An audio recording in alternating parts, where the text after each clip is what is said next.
To set your Samsung Galaxy S24 Ultra to vibrate when the speech you are transcribing resume, you have to enable vibrate when speech resume option within the live transcribe setting.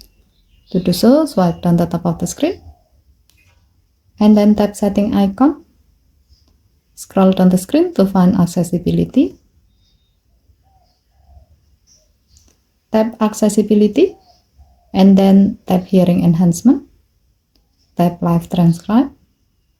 Next, tap open live transcribe.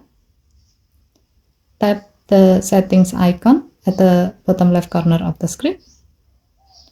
Tap more setting. Scroll down the screen.